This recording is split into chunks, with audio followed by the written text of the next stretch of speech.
السلام علیکم ورحمۃ اللہ تعالی وبرکاتہ۔ نحمدہ ونصلی ونسلم علی رسولہ الکریم، اما بعد۔ الصلاۃ والسلام علیک یا رسول اللہ، الصلاۃ والسلام علیک یا نبی اللہ۔ ناظرین، امید ہے کہ آپ حضرات بخیر و عافیت ہوں گے۔ آج ہم بات کریں گے کہ انسان اپنی زندگی میں کتنا سست اور کتنا کاہل ہو چکا ہے، اور ہمارے اسلاف کی تاریخ، ہمارے بزرگوں کی تاریخ کیسی گزری ہے۔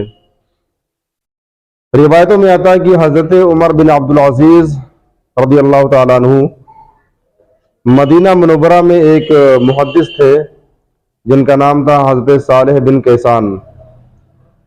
ان کے پاس رہ کر کے دینی تعلیم حاصل کرتے تھے، اور آپ کے والد ماجد مصر کے اندر رہتے تھے۔ فرماتے کہ ایک دن حضرت عمر بن عبدالعزیز رضی اللہ تعالیٰ عنہ عصر کی نماز پڑھنے کے لیے مسجد پہنچے، تو وہاں پر حال یہ تھا کہ ایک رکعت نکل چکی تھی۔ حضرت صالح بن کیسان رضی اللہ تعالیٰ عنہ نے نماز مکمل فرمائی، اور اس کے بعد جب پیچھے مڑ کر کے دیکھا تو کیا دیکھتے ہیں کہ حضرت عمر بن عبدالعزیز رضی اللہ تعالیٰ عنہ جن کی ایک رکعت چھوٹی ہوئی، وہ کھڑے ہو کر کے مکمل فرما رہے ہیں۔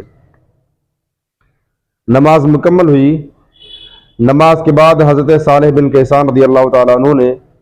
حضرت عمر بن عبدالعزیز سے پوچھا کہ بیٹے، کیا ہوا کہ آج تمہاری ایک رکعت چھوٹی تھی، آج تم جماعت میں وقت پہ حاضر نہ ہوئے؟ تو حضرت عمر بن عبدالعزیز عرض کرتے ہیں کہ حضور، مسئلہ یہ تھا کہ میں ذرا کنگھی کرنے لگا، جس کی وجہ سے ہماری ایک رکعت چھوٹ گئی۔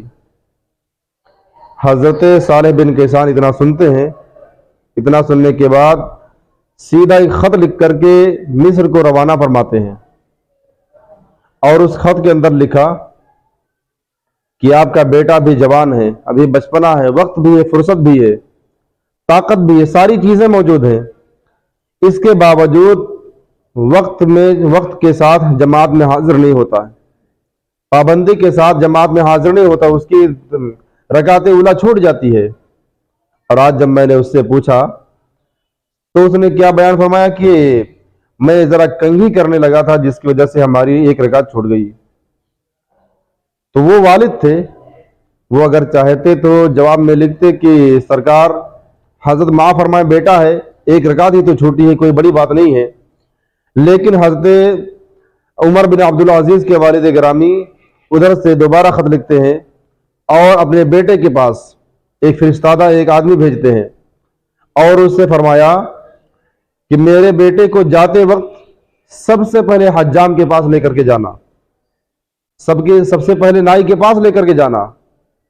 اور پھر میرے بیٹے کے سر سے بال اتروا دینا، سر سے بال کٹوا دینا، ختم کرا دینا، کہ مجھے ایسے بال نہیں چاہیے کہ جس کی وجہ سے نماز چھوٹے، مجھے ایسے بال نہیں چاہیے جس کی وجہ سے رکعت چھوٹے۔ تو وہ عمر بن عبدالعزیز جن کی نماز بھی نہیں چھوٹی تھی، صرف ایک رکعت چھوٹی تھی، تو والد ماجد نے اس عذر کو دیکھا کہ کس وجہ سے چھوٹی ہے۔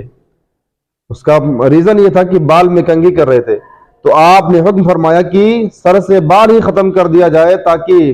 اللہ تبارک و تعالیٰ کی عبادت میں کوئی رکاوٹ نہ آنے پائے۔ آج ہمارا حال یہ ہے کہ ہم کھیل میں، کود میں، اور دنیا کے لہو و لعب میں، رکعت تو بڑی دور کی بات ہے، سیدھا نماز ہی چھوڑے بیٹھے رہتے ہیں۔ ہم کو غور کرنا چاہیے کہ ہم اور آپ کس راستے سے چل رہے ہیں، کس مقام پہ ہم چل رہے ہیں۔ پھر اس کا جو ریزن، جو اس کا رزلٹ ملا، جو اس کا انعام ملا، تو تاریخ فرماتی ہے کہ حضرت عمر بن عبدالعزیز بڑھتے گئے، جب آپ جوان ہوئے اس کے بعد آپ کے گھر میں 11 بیٹے پیدا ہوئے، اور اسی وقت کا بادشاہ تھا ہشام بن عبد الملک، اس کے گھر بھی 11 بیٹے پیدا ہوئے۔ جب ہشام بن عبد الملک اس دنیا سے گیا تو اس کے پاس اتنے درہم تھے، اتنا مال تھا کہ ہر بچے کے حصے میں 10 لاکھ درہم آئے۔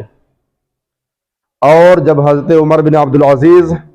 رضی اللہ تعالیٰ عنہ اس دنیا سے جانے لگے تو آپ کے پاس ماتر 6 درہم تھے۔ تاریخ لکھنے والوں نے لکھا ہے کہ ان 6 درہم میں سے کچھ کا تو کفن دفن ہو گیا، باقی اب کچھ نہیں ہے۔ تو حضرت عمر بن عبدالعزیز فرماتے اپنے بیٹوں سے کہ میرے پیارے بیٹو تم مجھے معاف کر دینا، کیونکہ میں ہشام بن عبد الملک کی طرح مال اکٹھا نہ کر پایا۔ میرے پاس دو راستے تھے، یا تو میں مال جمع کر کے تمہارے لیے مال اکٹھا کرتا اور اپنا راستہ جہنم کی طرف بناتا، اپنا ٹھکانہ جہنم میں بناتا، یا پھر ساری چیزوں کو چھوڑ کر کے اپنا ٹھکانہ جہنم میں بناتا، جنت میں بناتا۔ تو تیرا باپ بزدل تھا، کمزور تھا، وہ جہنم سے ڈر گیا، اس وجہ سے میں نے مال اکٹھا نہیں کیا اور میں نے اپنا ٹھکانہ جنت میں بنایا ہے، لہٰذا میرے پیارے بیٹو تم لوگ مجھے معاف کر دینا۔ اتنا سننا تھا کہ بیٹے بولے اے میرے والد گرامی، اے میرے بابا جان، کیا یہ انعام و اکرام کم ہے، کیا یہ حوصلہ افزائی کم ہے کہ جس راستے سے ہم لوگ گزرتے ہیں لوگ ہم کو دیکھ کر کے کھڑے ہو جاتے ہیں اور کہتے ہیں کہ نیک باپ کا نیک بیٹا جا رہا ہے۔ تو جب باپ ایسا ہو تو اس کا بیٹا بھی بلند و بالا ہوتا ہے،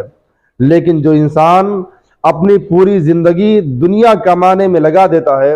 مرنے کے بعد اس کا نام و نشان تک مٹ جاتا ہے، اور مرنا تو بڑی دور کی بات ہے، زندگی میں لوگ اس کی پرواہ کرنا چھوڑ دیتے ہیں، زندگی ہی میں وہ ذلیل و خوار ہو جاتا ہے، کیونکہ جو رب کے سامنے نہیں جھکتا ہے وہ ساری دنیا کے سامنے جھکتا ہے۔ لہٰذا رب کائنات کی بارگاہ میں دعا کہ مولا ہم سب تمام مسلمانوں کو اپنی عبادت کرنے کی توفیق عطا فرمائے اور تمام برے کاموں سے دور رہنے کی توفیق عطا فرمائے، اور مولا تبارک و تعالی ہم سب کو